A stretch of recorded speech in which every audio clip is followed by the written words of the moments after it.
Olá, bem-vindos ao Semana Legislativa. Começamos mais um jornal com as principais notícias que marcaram a semana na Câmara e em São José. Vamos aos destaques dessa edição. Parceria entre a Câmara Municipal e a Universidade do Vale do Paraíba preserva e divulga a história de São José dos Campos. Lei que autorizou a comercialização de medicamentos genéricos no Brasil completa 26 anos. Reclamações trabalhistas recebidas pelo Supremo Tribunal Federal aumentaram 65% no ano passado. Ferramenta de transparência do Legislativo, o SIC, Serviço de Informação ao Cidadão, amplia o contato da população com a Câmara Municipal. O Semana Legislativa está no ar.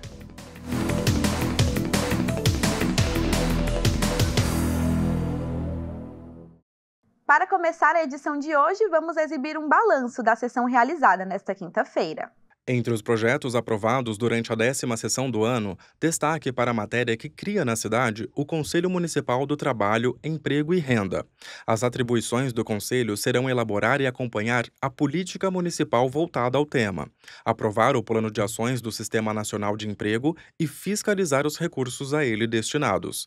O órgão vai ser vinculado à Secretaria de Inovação e Desenvolvimento Econômico e será composto por 12 membros titulares, representados pelo poder público, trabalhadores e empregadores dos setores comércio, serviços, construção civil e indústria. Já outros 2 projetos aprovados tratam de questões habitacionais. O primeiro permite que a Prefeitura transfira o domínio público de uma unidade habitacional do município para uma moradora que obteve a certidão de quitação do imóvel. Já o segundo altera uma lei vigente para atualizar o cadastro de moradores contemplados com unidades habitacionais, a partir da desocupação da área destinada à implantação da Via Norte. Também recebeu o aval favorável dos vereadores o projeto que atualiza uma lei complementar para adequar a seção de servidores públicos, para atuarem em órgãos da administração direta, indireta e em setores dos poderes legislativo, executivo e judiciário. A mudança acrescenta a previsão de pagamento de gratificação ao servidor cedido. Ainda durante a sessão, os vereadores mantiveram por 10 votos a 9 o veto ao projeto das parlamentares Juliana Fraga, Amélia Naomi e da ex-vereadora Dulce Rita, que previa criar um programa para acolher crianças e adolescentes que perderam a mãe vítima de feminicídio. Representantes do Centro Dandara, entidade de apoio à proteção às mulheres, estiveram na sessão e se reuniram com vereadores para discutir a elaboração de uma nova proposta, que possa atender e acolher vítimas de feminicídio e familiares. Foi sugerida, inclusive, a criação de uma frente parlamentar sobre o tema. As sessões da Câmara são realizadas todas as terças e quintas, com transmissão ao vivo a partir das 4 horas da tarde. Você pode acompanhar os trabalhos em plenário na íntegra no nosso canal do YouTube. Vamos continuar falando sobre a Câmara Municipal. Aqui no Legislativo existe um departamento que funciona como uma ponte entre o poder público e o cidadão. É a ouvidoria, que recebe sugestões, elogios e até denúncias dos moradores. Vamos ver como funciona esse serviço? Você sabe o que é e qual a função da ouvidoria da Câmara Municipal? Aqui no Legislativo, a ouvidoria é o órgão responsável por colher, analisar e responder pedidos de informação e dúvida dos moradores. A ouvidoria da Câmara tem se mostrado um meio eficaz de interação entre o Poder Legislativo e a sociedade. A ouvidoria da Câmara Municipal é um canal de comunicação colocado à disposição dos munícipes e, portanto, uma de suas atribuições é o recebimento, o encaminhamento, o exame dessas manifestações e o fornecimento de uma resposta definitiva às suas demandas, às suas manifestações desses usuários de serviços públicos prestados tanto pela Câmara, pelo município. A ouvidoria funciona como a ponte entre o cidadão e o poder público. Por aqui é possível registrar reclamações, dúvidas e elogios. Só no ano passado, a ouvidoria da Câmara Municipal de São José dos Campos registrou 172 manifestações. Nós percebemos que questões relacionadas à fiscalização das atividades do Poder Executivo, por exemplo, como fiscalização de concessionárias, mobilidade urbana, perturbação do sossego, representaram 32% delas. Concursos públicos e processos de seleção de estagiários promovidos pela Câmara Municipal, 27%. Temos também questões relacionadas à atividade parlamentar, por exemplo, que envolvem os processos legislativos, legislação municipal, as tramitações, as votações, representando 21%. Por último, os serviços prestados pela Câmara Municipal, por exemplo, como o uso do espaço, Tribuna Livre, a própria TV Câmara, representando 10%. O setor da ouvidoria da Câmara conta com uma equipe preparada para receber e encaminhar todas as manifestações dos moradores. Um trabalho cuidadoso. Aqui, os servidores analisam cada pedido e, em seguida, buscam os setores responsáveis para enviar uma resposta ao cidadão. Todo o processo é feito respeitando prazos e determinações legais. A ouvidoria comunica ao usuário de serviço público, que se manifestou, que a manifestação dele foi recebida e informa o prazo. Importante destacar que o prazo para o fornecimento de uma resposta definitiva pela ouvidoria é de 30 dias, podendo ser prorrogável por igual período, de maneira justificada, uma única vez. Para o vereador Zé Luiz, a ouvidoria é fundamental para aproximar o cidadão do legislativo. A partir dela, é possível identificar demandas importantes e analisar quais demandas precisam de maior atenção do legislativo para aprimorar os serviços oferecidos à população. É um sinal que a Câmara mostra para toda a população que ela está disposta a dialogar, seja através dos gabinetes ou então num canal específico. De repente a população não conhece ninguém, não conhece o vereador ainda, não tem acesso a nenhum vereador, pode falar diretamente no canal da ouvidoria. O vereador destaca ainda que a ouvidoria traz resultados positivos no trabalho diário dos vereadores e da Câmara Municipal. O Legislativo criou esse canal para a população fazer as suas recomendações, fazer as suas reclamações e todos nós vamos saber o que a população está pensando do trabalho do Legislativo. Então a ouvidoria ela é um canal de transparência do munícipe para com a instituição, no caso, a Câmara Municipal. E a Câmara Municipal está sempre aberta para ouvir a população. Se quiser deixar uma mensagem ou sugestão, é só acessar a página do Fale Conosco, disponível no nosso portal. Não se esqueça de preencher todos os campos para que a ouvidoria possa responder a sua pergunta.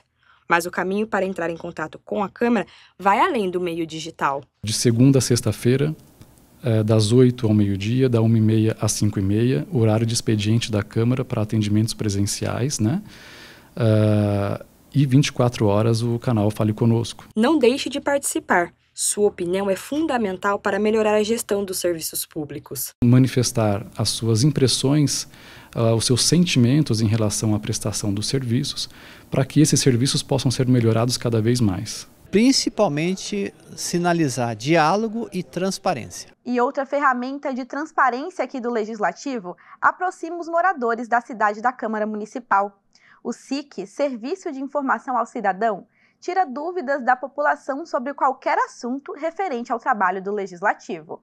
Em 2024, o serviço recebeu e respondeu 124 pedidos de informações. Para ampliar o contato com a população e garantir que qualquer cidadão possa tirar dúvidas e fazer questionamentos sobre a atuação da Câmara de São José, nosso Legislativo possui o SIC, o Serviço de Informação ao Cidadão. O SIC é um órgão da Câmara responsável por garantir ao cidadão acesso à informação. O nosso papel é atendimento e orientação ao público. A Seção de Informação ao Cidadão é uma das ferramentas de transparência do Legislativo e oferece à população o direito de se informar sobre qualquer trabalho aqui na Câmara.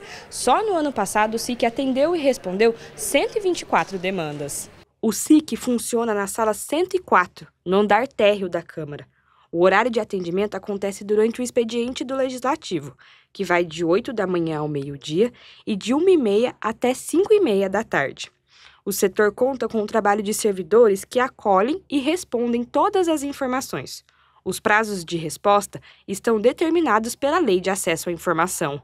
Algumas perguntas, quando a gente vê que elas precisam de um aprofundamento maior na resposta, a gente acaba gastando mais do que 2, 3 dias.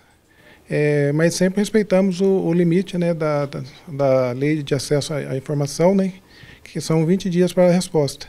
Normalmente, no máximo, 1 semana, 7 dias já respondemos. Para o vereador Sidney Campos, a Seção de Informação ao Cidadão é fundamental para aproximar os moradores do poder legislativo. A partir desse serviço, é possível identificar demandas, analisar e entender quais pontos requerem mais atenção por parte da população. É muito importante para a população saber o trabalho dos vereadores aqui, da nossa casa, e aproximar a população aos gabinetes dos vereadores e tirarem as dúvidas, encaminhar solicitações, os pedidos dos serviços públicos aí e atender todo o joseense. O vereador destaca ainda que cada questionamento encaminhado pelo SIC ao gabinete é analisado e respondido com toda a atenção. O acesso via internet, os protocolos, os requerimentos, é importante que chegue até os gabinetes e os gabinetes conseguem dar o retorno ao munícipe para atender aí os serviços que a população está mais precisando. Para o vereador Gilson Campos, o SIC é mais um canal de comunicação importante para aproximar a população do trabalho do Legislativo. A Câmara de São José é a casa do povo, então a participação da população é muito importante, porque o vereador, na verdade, ele representa os anseios da população que depositou ali o voto de confiança nas eleições, e aqui nós temos que fazer jus a essa confiança e temos que estar juntamente com a população, aceitando as ideias, as sugestões, para que a gente consiga aí atender da melhor forma possível e trabalhar em prol da nossa cidade. E além do atendimento presencial, ainda é possível fazer uma pergunta ao SIC pelo site da Câmara. É só clicar no ícone Fale Conosco e preencher o formulário. Você também pode entrar em contato pelos telefones 3925-6685 ou 3925-6788. Fácil, não é? Não deixe de participar. Ajude a Câmara e os vereadores a construírem uma cidade melhor. Uma ferramenta muito importante que cada vez mais pode ser ampliada, E isso é muito importante para poder trazer mais próximo o cidadão para a Câmara Municipal. Preservar a história é a única maneira de mantê-la viva na memória. E é isso que uma parceria entre a Câmara Municipal e a Universidade do Vale do Paraíba faz através do Promemória, que preserva e divulga a história de São José dos Campos. Documentos do acervo do Legislativo e também do Arquivo Público são digitalizados e ficam disponíveis para consulta online. Lá são reunidos registros desde a época da colonização à fase sanatorial, da ditadura militar até a redemocratização, e muito mais. Esse documento é um marco para a história local. O Auto de Elevação da Vila de São José do Paraíba. Escrito há 258 anos, ele é um passo importante para a autonomia política e administrativa da nossa cidade. Digitalizado, o documento está disponível para todos. Ele conta todo o procedimento, por que estaria se tornando vila, conta a presença dos indígenas. Então ele tem passagens bonitas, mostrando, por exemplo, que a igreja, onde é a igreja matriz hoje, ela já foi refeita várias vezes, mas naquele local havia a primeira igreja de São José, e nessa igreja foi rezada uma missa com 400 indígenas, isso consta nesse documento, cantando um canto gregoriano em louvor ao fato do aldeamento estar se transformando em vila. Esse trabalho de proteção do passado é realizado pelo Promemória, o programa da Univap para a preservação histórica da cidade. A equipe, formada por professores e estudantes de história, já digitalizou milhares de documentos. O Gustavo, por exemplo, trabalha há meses nas atas das reuniões da Câmara do século XIX.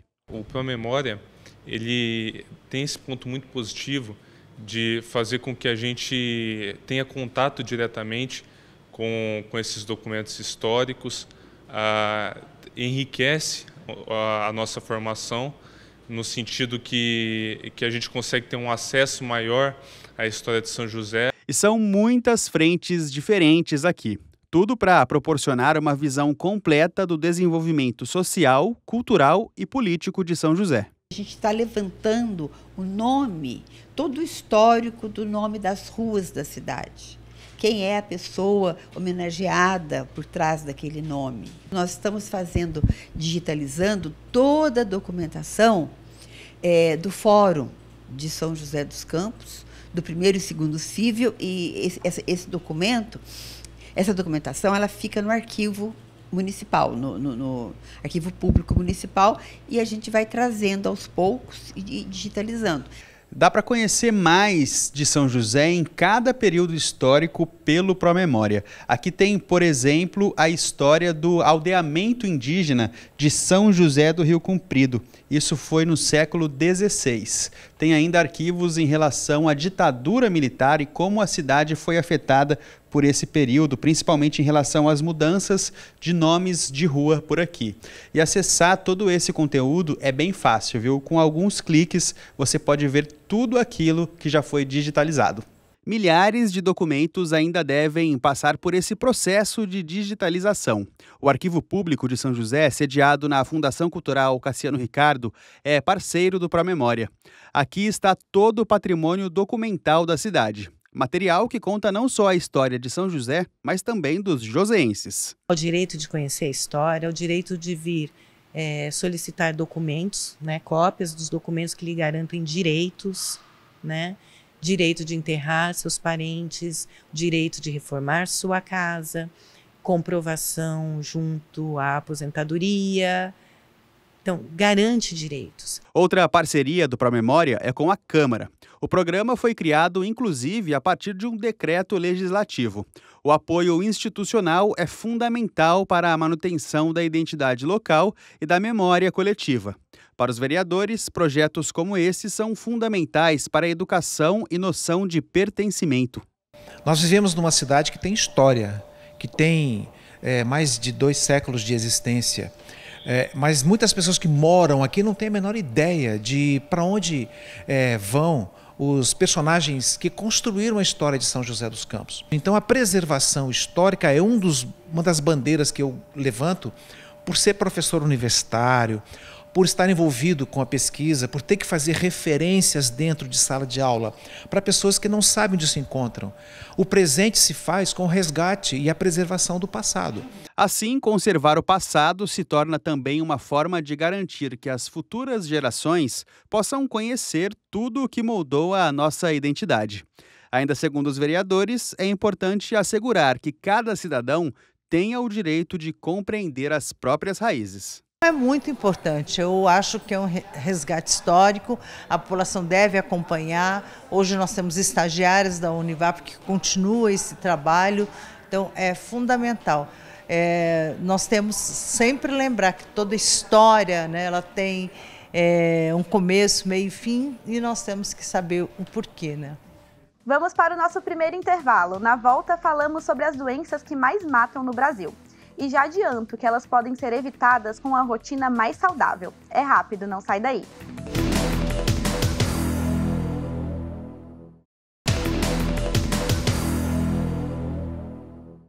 Estamos de volta. Abrimos o segundo bloco com um balanço da sessão realizada na última terça-feira.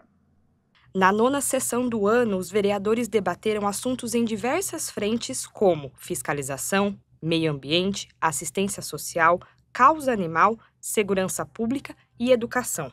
O primeiro orador, o vereador Carlos Abranches, cobrou resposta sobre a mortandade de peixes no Rio Paraíba do Sul. Segundo o parlamentar, foram encaminhados ofícios à Prefeitura, à Sabesp e à CETESB, mas apenas a CETESB respondeu. Entre os problemas estava o despejo irregular de esgoto no rio. Também no tema da fiscalização, o vereador Lino Bispo foi à tribuna para questionar a falta de manutenção pública em uma praça na região sul da cidade. Em um vídeo, o parlamentar foi ao local para apurar se o serviço de limpeza e outros reparos foram realizados.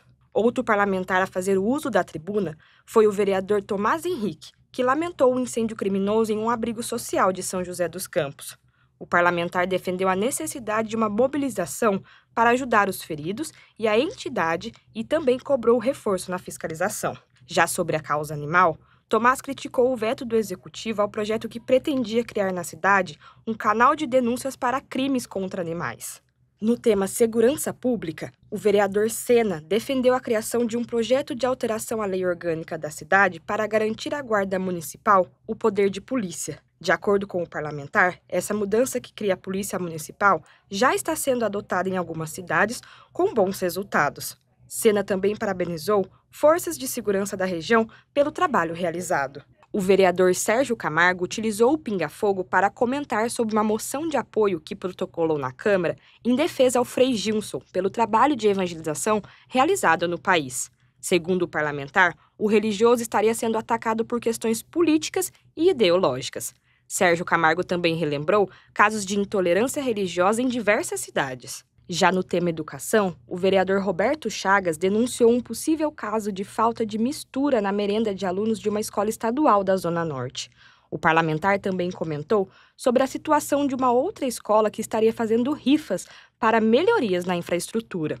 Segundo o parlamentar, a pasta da educação é uma das que mais recebe verbas na cidade e, dessa forma, o município deveria destinar recursos à instituição. Ainda durante a sessão, os vereadores apreciaram indicações, requerimentos, moções e outros documentos. Entre os requerimentos e indicações, a maior parte pedia ações de manutenção pública, como podas de árvores, troca de lâmpadas, tapa-buraco e ronda policial em alguns bairros. Alguns requerimentos também solicitavam informações à Prefeitura sobre serviços de mobilidade, saúde e segurança, além de cobrança por mais agilidade na marcação de consultas médicas. A sessão contou ainda com a criação de uma nova frente parlamentar, a Frente de Apoio e Valorização da Cultura Joseense. O grupo será formado pelos parlamentares Carlos Abranches, Amélia Naomi, Juliana Fraga, Fernando Petit e Sena. Os vereadores também votaram a mudança do horário da sessão do dia 18 de março, que será realizada a partir das 9 horas da manhã, assim como a antecipação da sessão do dia 20, para a mesma data, logo após o término da primeira sessão. As sessões da Câmara são realizadas todas as terças e quintas, com transmissão ao vivo a partir das 4 horas da tarde. Você pode acompanhar os trabalhos em plenário na íntegra no nosso canal do YouTube. Nosso assunto agora é saúde. De acordo com dados do Ministério da Saúde, doenças como infarto, hipertensão, diabetes e câncer de pulmão foram responsáveis por mais de 930 mil óbitos no Brasil durante o ano de 2023 e os 8 primeiros meses de 2024, totalizando quase 30% das mortes de todo o país. Boa parte desses casos poderiam ser evitados com hábitos de vida mais saudáveis. Em 2021, a Gabriela resolveu mudar de vida e adotou práticas mais saudáveis. A meta de se cuidar teve um objetivo: melhorar a saúde física e a saúde mental. Um período depois da pandemia, eu percebi que eu estava levando uma vida que eu não achava interessante, não me dava saúde mental, que era uma vida regada a álcool, dificuldades para dormir. Então, eu busquei uma vida diferente. Com isso, eu comecei com bike, comecei a caminhar na rua, depois disso já evolui para corrida. Hoje ela pratica vários esportes e mantém uma rotina de exercícios. Em 4 anos, já percebeu as mudanças positivas. Antigamente eu não tinha essa disposição que eu tenho hoje para trabalhar, para acordar cedo. O sono melhorou muito, acho que todos os aspectos da vida, mas principalmente a saúde mental. Hábitos saudáveis podem significar maior qualidade e também mais tempo de vida. Segundo dados do Ministério da Saúde, as doenças com maior taxa de mortalidade no país poderiam ser evitadas com uma rotina saudável. A alimentação é um fator extremamente importante, né? Sedentarismo, que já é uma epidemia também hoje em dia, o estresse é outra coisa, noites mal dormidas, o sono tem um impacto fundamental na nossa saúde, relacionamentos, a gente sabe que tudo isso vai impactar na nossa saúde, que são alguns dos princípios da medicina do estilo de vida. As doenças são infarto agudo do miocárdio, pneumonia, diabetes, doença pulmonar obstrutiva crônica, hipertensão, acidente vascular cerebral, câncer de pulmão e insuficiência cardíaca. São as doenças crônicas não transmissíveis, a maioria delas, né? E elas estão diretamente relacionadas ao estilo de vida e aos hábitos, que muitas vezes são hábitos ruins, né? Se a gente pensar em todas essas, uma coisa que é bem marcante é o consumo, por exemplo, de tabaco, né? O tabagismo, diretamente relacionado com a DPOC, a doença pulmonar obstrutiva crônica, mas com as outras também. E juntas, essas doenças foram responsáveis por mais de 930 mil óbitos no país durante o ano de 2023 e os 8 primeiros meses de 2024, totalizando 27,6% dos óbitos. Ou seja, 1 a cada 4 pessoas que morreram no país nesse período perderam a vida por essas doenças. A Câmara tem diversas leis voltadas para a prevenção na área da saúde. Uma delas institui nas pré-escolas e creches da cidade um programa preventivo para diabetes. Outra proposta cria na cidade uma campanha educativa para alertar sobre as doenças cardiovasculares. Para o vereador Sidney Campos, que é membro da Comissão de Saúde, o Legislativo precisa garantir formas de conscientização e prevenção dessas doenças. Através dos indicadores que a Secretaria Municipal de Saúde encaminha aos vereadores, através dos nossos pedidos, a gente consegue fazer um mapeamento e trabalhar em conjunto com o secretário, com o prefeito, fortalecendo as políticas públicas aí na área da saúde. Ainda segundo o parlamentar, é papel dos vereadores fiscalizar o serviço de saúde na cidade, para um bom atendimento aos cidadãos. A gente tem direto contato com o nosso secretário de saúde, Jorge Zenha, que por sinal está fazendo um ótimo trabalho aqui em São José dos Campos, e ele nos passa os relatórios de todas as doenças, inclusive a gente está com um grande problema com relação à dengue, né? A gente tem que fazer um trabalho aí preventivo de dengue aqui em São José dos Campos, para a gente diminuir os indicadores aqui na cidade. Casos como o da Gabriela, que conhecemos no início da reportagem, são inspiradores para as pessoas e servem de alerta sobre a importância da mudança de vida. Hoje ela é influenciadora e usa as redes sociais para motivar os jovens a levarem uma vida mais saudável. Para a gente envelhecer bem, para a gente ter um bom futuro, olhar para isso, é muito necessário que busque a vida saudável o quanto antes, porque não é um luxo como as pessoas costumam ver, né? Faz academia para ficar bonita. Não, na verdade é saúde. E é essencial. Com a volta às aulas, os pais devem ficar atentos com a saúde dos olhos dos estudantes. Dados do Conselho Brasileiro de Oftalmologia revelam que 20% das crianças em idade escolar apresentam problemas de visão. Os mais comuns são miopia, hipermetropia e astigmatismo. Identificar e tratar essas alterações é essencial para garantir o desenvolvimento dos estudantes. Essa imagem embaçada era tudo que a Júlia enxergava na escola. Ela se esforçava, sentava na frente, mas não conseguia entender o que estava escrito no quadro. A professora percebeu e avisou os pais. Na consulta médica, o diagnóstico, miopia e astigmatismo. E aí a gente foi no oftalmologista, depois de eu ter reclamado, assim, e com o apoio da professora também, que sempre me auxiliou, a gente foi no oftalmologista e eu acabei sendo diagnosticada e comecei a usar o óculos já, desde sempre. Ela começou a usar o óculos, nunca reclamou, sempre usou, realmente assim, porque para ela foi uma descoberta, eu acho, né? Começou a enxergar realmente as coisas e ela sempre foi muito dedicada na escola, então assim, para ela acho que ajudou muito. Com miopia é difícil enxergar com definição objetos que estão distante dos olhos. Já no astigmatismo, a sensação é de visão turva, tanto para perto como para longe. A combinação dessas duas condições é desafiadora para um estudante e a saída é usar óculos. Na maioria das vezes, né, o óculos ele funciona apenas para proporcionar uma boa visão para a criança, né? Mas em alguns casos, por exemplo, uma miopia muito avançada, existem lentes, hoje em dia super evoluídas, que conseguem impedir a evolução daquela miopia. Tem criança que tem miopia de 3, 4, 5 graus e que você fazendo uso dessas lentes especiais, não é que o grau vai regredir, mas você consegue dar uma segurada, uma estabilizada na evolução dessa doença, né?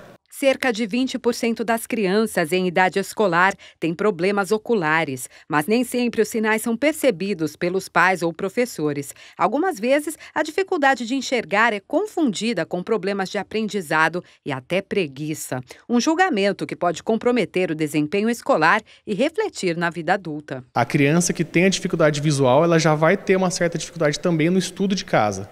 Então, isso daí, não só o rendimento escolar, como com certeza o futuro dela também. Isso para a sociedade como um todo é muito ruim.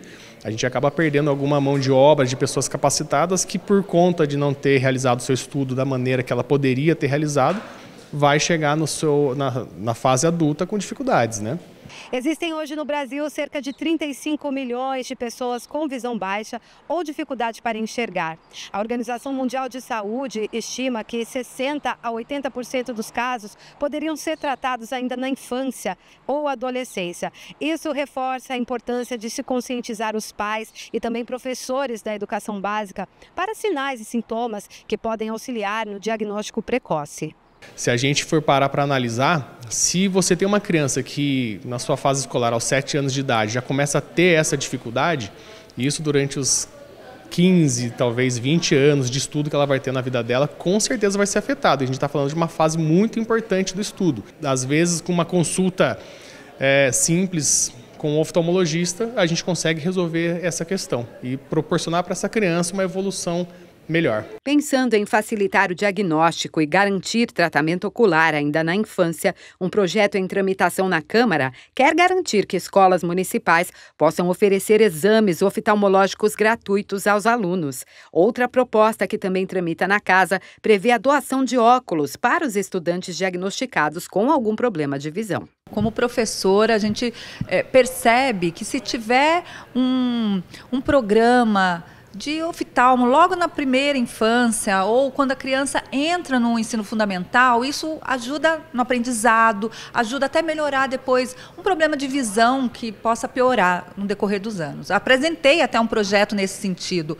Eu acho que seria ideal as crianças entrarem no primeiro ano do ensino fundamental e ter um programa onde elas possam passar pelo oftalmo para detectar se tem algum problema de visão, porque isso pode ajudar muito o aprendizado dela. E a história da Júlia é um exemplo de que a atenção à saúde ocular na infância faz toda a diferença. Agora, na 8ª série, ela segue como uma estudante dedicada. Aceitar o uso dos óculos a fez enxergar o mundo de forma diferente, com mais clareza e nitidez. Um convite ao aprendizado. Às vezes eu tô muito cansada, eu tiro o óculos e aí eu não consigo prestar atenção em nada, tipo, focar mesmo, sabe? Porque além da visão às vezes doer um pouco, você fica meio perdido. E aí com o óculos eu consigo prestar mais atenção, focar. Então eu acho que se eu tivesse realmente sem, teria me dificultado essa parte mais escolar. Agora vamos falar sobre saúde bucal. Uma pesquisa da USP revela que o uso prolongado de cigarros eletrônicos pode causar fragilidade nos dentes e, por consequência, um aumento no número de cáries. Dentistas alertam que os usuários devem ter cuidados redobrados com a saúde bucal. Felipe começou a usar o cigarro eletrônico há 5 anos. Foi a alternativa que encontrou para abandonar o cigarro convencional e ter mais comodidade. Eu já fumava cigarro há um bom tempo, comecei a fumar cigarro na época do cursinho e fumava muito. E o pod acabou aparecendo para mim como uma opção para eu não precisar, assim, eu trabalhava muito em estúdio, ia muito para São Paulo para poder ir lá onde a gente trabalhava, era um galpão imenso, e para eu fumar um cigarro eu ia ter que andava muito e tal, e aí foi inicialmente vendo a galera fazer por comodismo. Sem bitucas ou odor forte e com uma grande opção de essências saborizadas, o cigarro eletrônico, ou vape, como também é conhecido, tem caído no gosto dos brasileiros, mas traz sérias preocupações de acordo com especialistas da saúde. Pesquisadores da USP já revelaram que o uso de um cigarro eletrônico tem 6 vezes mais nicotina que 20 cigarros comuns. Agora, os pesquisadores revelam que o uso prolongado de cigarro eletrônico traz problemas aos dentes, aumentando o número de cáries. Nós fizemos uma pesquisa com uma máquina para fumar cigarros eletrônicos simulado. Então, uma simulação para fumar cigarros eletrônicos. Quando a gente fez um desafio cariogênico, ou seja, a gente colocou sacarose, açúcar e simulou a cárie, tinha muito risco, aumentava muito o risco de cárie das pessoas que fumavam. Além disso, a superfície do dente ela era toda alterada, ficava rugosa, ficava áspera, então ela alterava brilho, tinha várias alterações nos dentes que fumaram por 1 ano cigarro eletrônico. O cigarro eletrônico é um dispositivo com um líquido que, quando aquecido por um circuito elétrico, se transforma em vapor.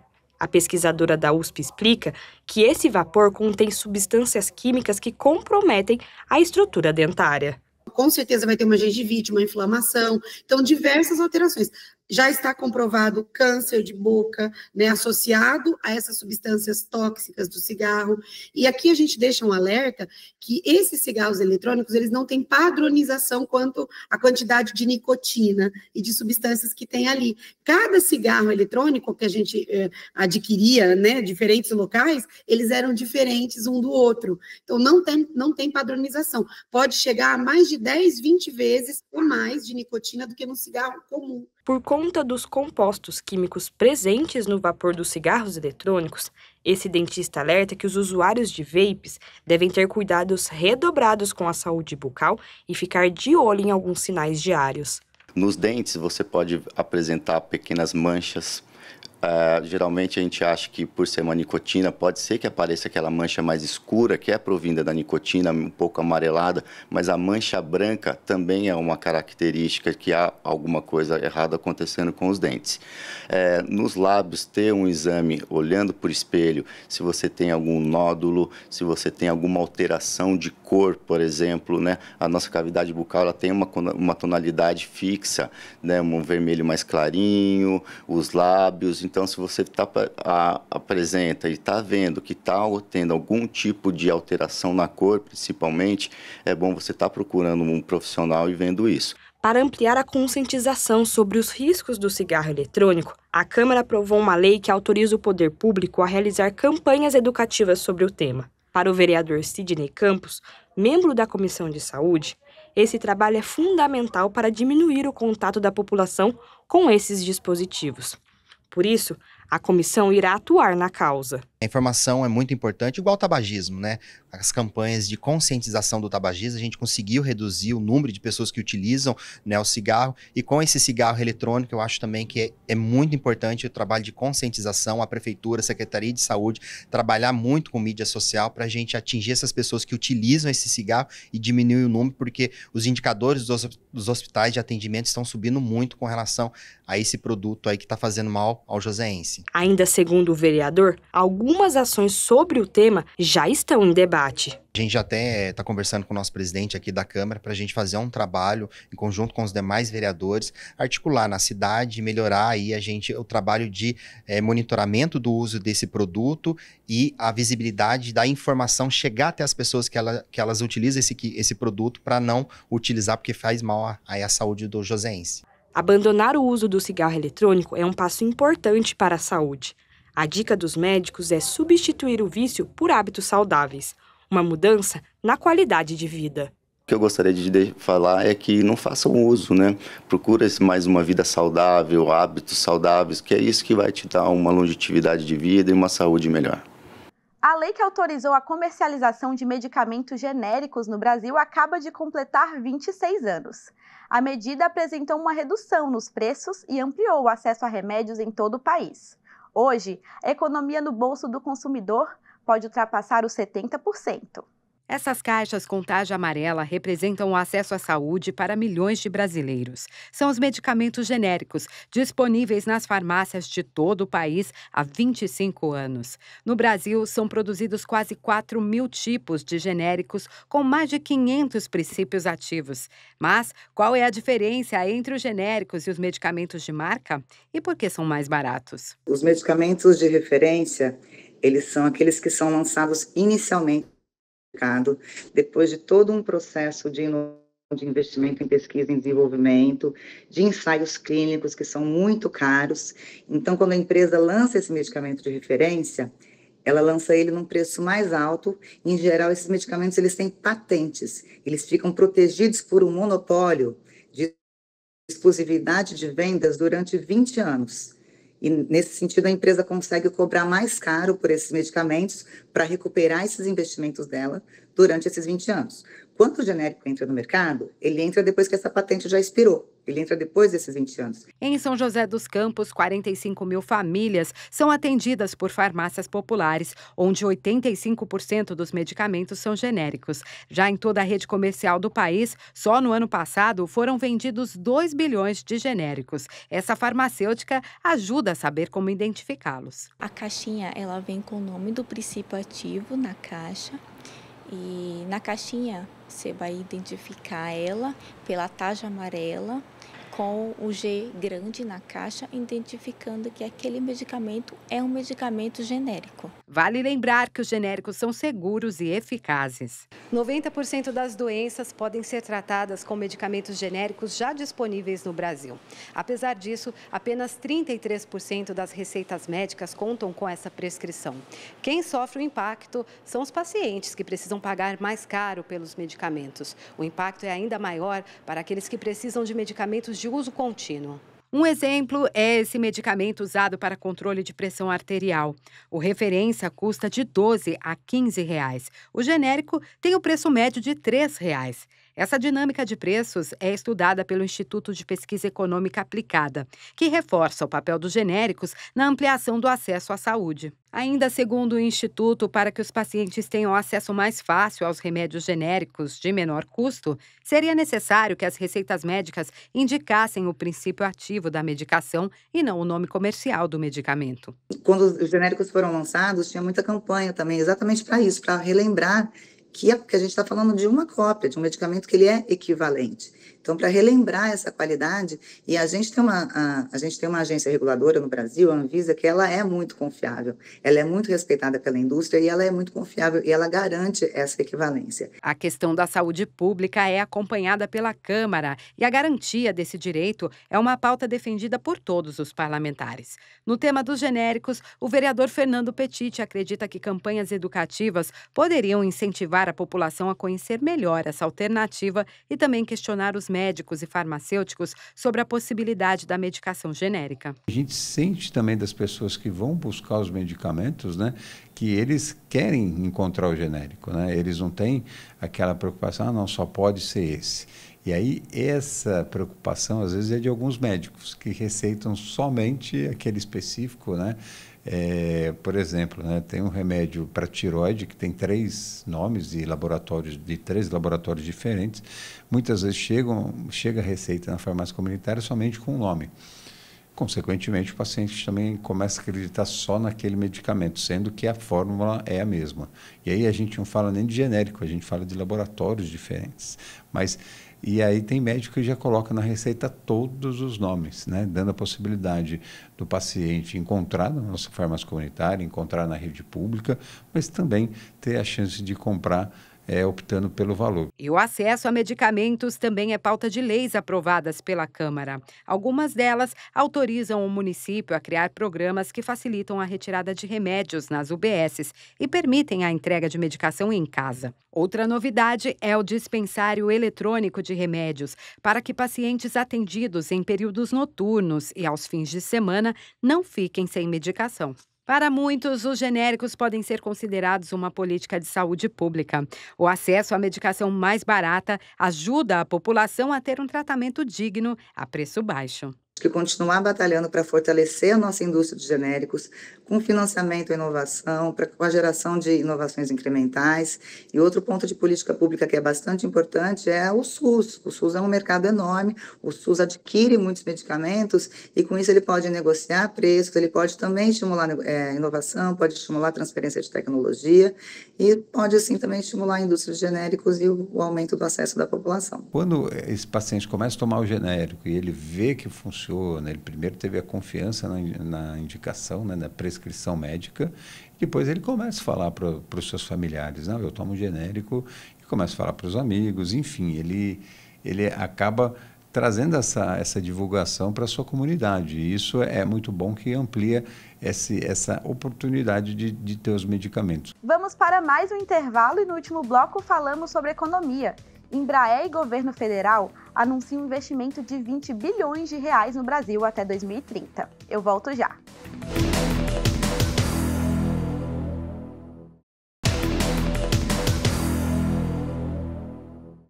Voltamos com Semana Legislativa. A gente começa esse bloco falando de economia. O setor de serviços de São José dos Campos registrou alta de 17% em 2024. E a expectativa é de mais crescimento em 2025. Oportunidade para quem está em busca de uma vaga no mercado de trabalho. O Daniel é diretor de uma rede de supermercados que abriu em dezembro mais uma unidade em São José dos Campos. Ao todo, são 150 vagas de empregos diretos e outras 200 de empregos indiretos.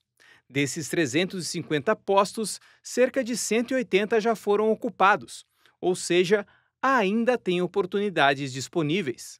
O setor de serviços ele é uma porta de entrada para o mercado de trabalho, né? A gente pega desde menor aprendiz, pequeno emprego, estagiários, pessoas muito jovens ou até mesmo muito idosas. É um setor que você não precisa ter experiência prévia. Um dos contratados foi o Jean, que voltou ao mercado de trabalho após uma tentativa frustrada de empreender.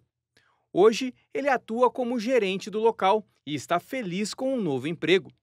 É muito importante, né, as pessoas entenderem que o serviço, né, é o que proporciona hoje para a gente maior oportunidade de carreira e pessoal, né, porque é uma diversidade muito grande e a gente consegue absorver muita coisa. E este é apenas um exemplo de como o setor de serviços está aquecido no país.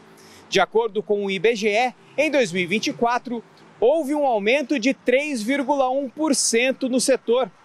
São Paulo foi o estado que exerceu o maior impacto entre os estados do Brasil, com um crescimento de 4,5%.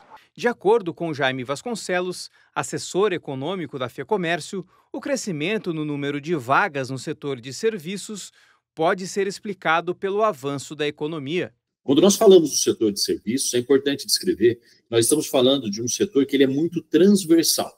Você tem prestadores de serviços no comércio, prestadores de serviços na indústria, na agropecuária, como o PIB brasileiro, por exemplo, que era projetado para 2024 de um crescimento inicial de por volta de 1%. A gente já sabe que deve ficar por volta de 3,5%, ou seja, houve uma aceleração da taxa de crescimento estimada para a economia brasileira no ano passado. Naturalmente, o setor de serviços ia responder a esse avanço também da economia como um todo. E assim como o cenário brasileiro, os resultados em São José dos Campos também foram positivos em 2024. O salto no setor de serviços na cidade foi de 3.846 vagas para 4.507 no último ano, um aumento de 17%. São José é uma cidade que tem uma localização estratégica, né? Ela atrai investimentos, nós temos sempre abertura de restaurantes, tem empresas vindo para cá, quer dizer, São José sempre tem oportunidade. A pessoa tem que se preparar e sem trabalho não fica. Para 2025, a tendência é que o setor continue aquecido, porém com uma pequena desaceleração em comparação ao último ano. O setor de serviços, sendo o mais importante da economia, ele é dependente do ritmo econômico brasileiro. Se o PIB brasileiro, para 2025, a tendência é que ele tenha um crescimento de 2%, em comparação a 2024, que a taxa deve ter fechado por volta de 3,5%, 3,8%, essa desaceleração do ritmo de crescimento econômico em geral vai também impactar o setor de serviços no país e também no estado de São Paulo. Portanto, para quem está procurando emprego, o momento é positivo para entrar ou voltar ao mercado de trabalho, mas é preciso se preparar. As chances aumentam para quem busca se qualificar. Se a pessoa não tem ensino médio, ela não consegue concorrer.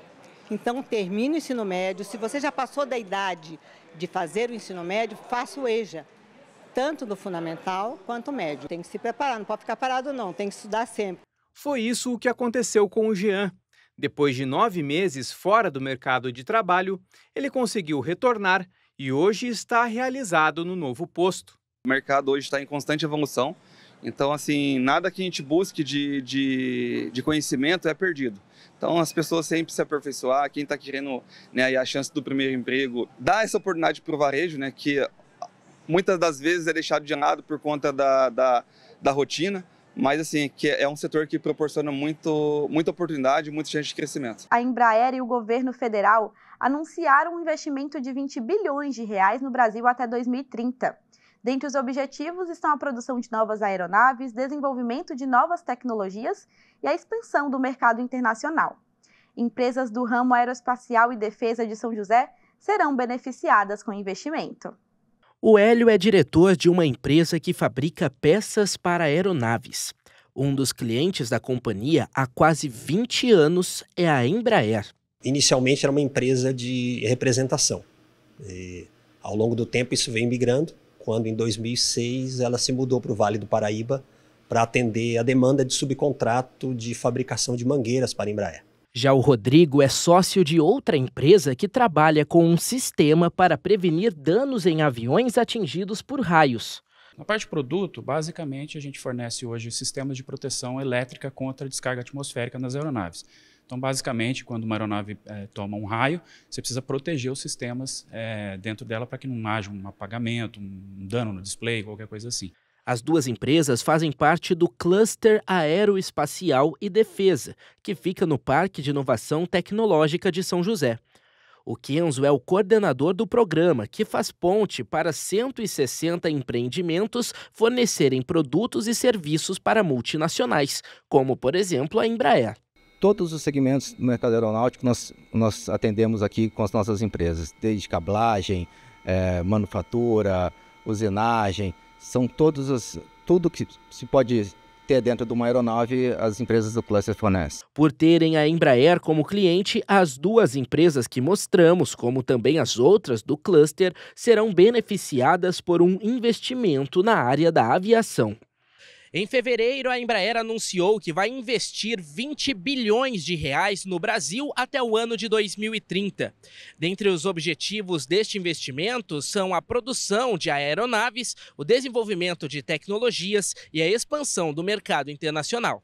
O programa de investimento se chama Nova Indústria Brasil e tem um papel essencial na retomada da competitividade do país com outros países do exterior, principalmente com a construção de novos aviões e também do carro voador. Essa nossa perspectiva é que a Embraer se fortaleça ainda mais como uma empresa líder, né, na indústria aeronáutica e possa, então, trazer novos benefícios à nossa região.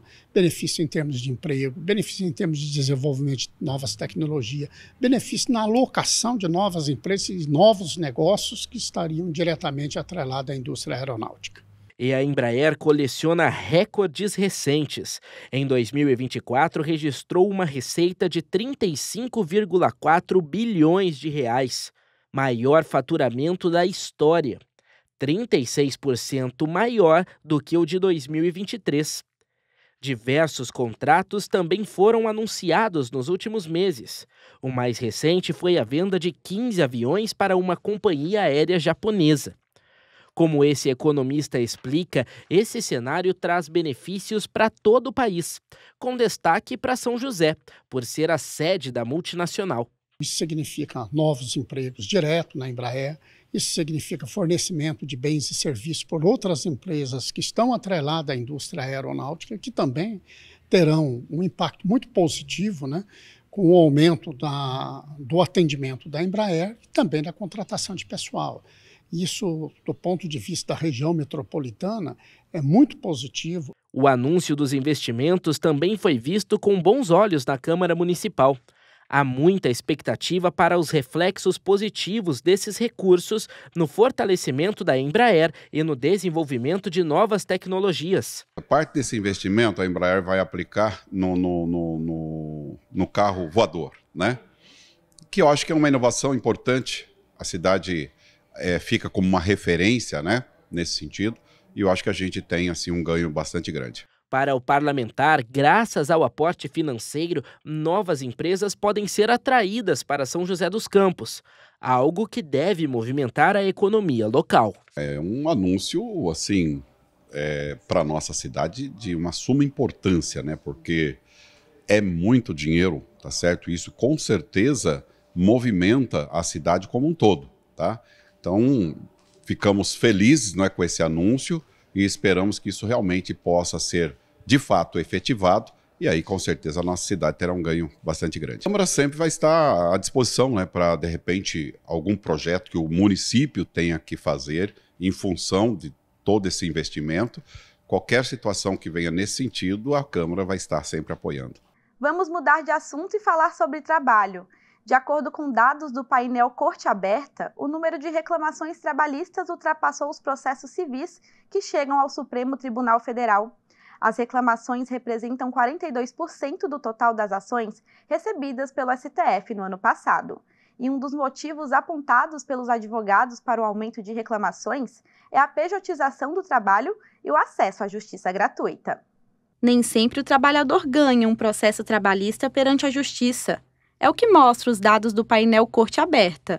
Em 2024, o número de reclamações contra decisões da Justiça do Trabalho recebidas pelo Supremo Tribunal Federal aumentou 65% em relação ao ano anterior. Foram 4.274 ações do tipo no ano passado, contra 2.594 reclamações em 2023. As reclamações tiveram como finalidade questionar decisões da Justiça que não se aplicavam a entendimentos já firmados pelo Supremo. Ou seja, muitas vezes o Tribunal do Trabalho tem julgamentos diferentes do STF em determinadas ações trabalhistas. A Justiça do Trabalho vai verificar se aquele contrato de uma pessoa física jurídica com outra pessoa jurídica é ou não fraudulento, vai verificar as condições de trabalho. Já o Supremo não, ele simplesmente pega o contrato civil, está assinado, ponto. Essa foi a primeira vez que o número de ações trabalhistas ultrapassou os processos civis que chegam ao STF.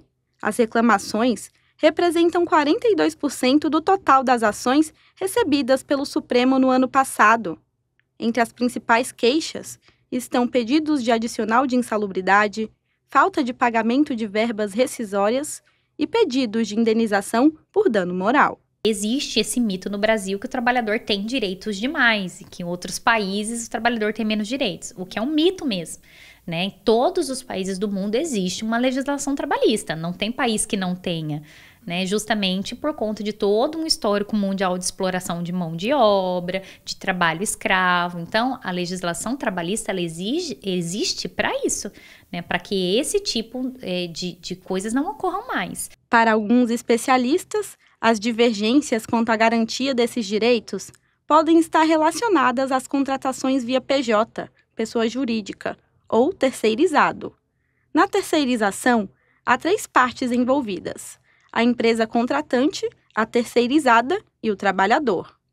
Já na pejotização, o trabalhador responde por uma empresa própria, contratada por outra empresa. A pessoa jurídica, ela constitui uma empresa para prestar serviço. E como pessoa jurídica, ela tem diversas obrigações, como uma empresa, mas também tem diversos direitos. E como pessoa física, como empregado, né, ela possui direitos diferentes. Então, muito que chegou dessas ações foram discutindo esse termo de relação. Esses novos modelos fogem da relação direta entre empregado e contratante. E, por isso, ainda causam múltiplas interpretações. Você tem uma confusão entre a pessoa física prestando serviço e a pessoa jurídica prestadora do serviço. O empregado da pessoa jurídica que está prestando serviço, ele é CLT. Quando você tem essa segunda modalidade, onde eu só tenho 2 polos, não tenho o terceiro polo que é o empregado trabalhador, nesse polo o prestador de serviço é o próprio sócio. Então, ele não vai ter todos os direitos trabalhistas. Para a vereadora Amélia Naomi, a Justiça precisa assegurar os direitos dos trabalhadores. Ainda segundo a parlamentar, a pejotização e a terceirização têm precarizado os contratos e as condições de trabalho dos brasileiros, descumprindo garantias básicas, como a falta de pagamentos de verbas rescisórias. As pessoas estão trabalhando de formas precária e elas se acham que são empreendedores individuais. Não paga direitos, não garante aposentadoria lá no final, né? Uma vez que você não tem depositado fundo de garantia, não está depositado seu INSS. Então é muito importante fiscalizar sempre. E foi depois de uma experiência negativa como PJ que a Sabrina resolveu voltar para o mercado de trabalho com carteira assinada. Foi atraída pela promessa de flexibilidade e um salário maior. Mas, no fim, percebeu que estava abrindo mão de direitos como férias, 13º salário e FGTS. O que mais me frustrou foi a questão do horário de trabalho, porque eles sempre pregavam muito dizendo que você vai fazer o seu horário e que tá tudo bem.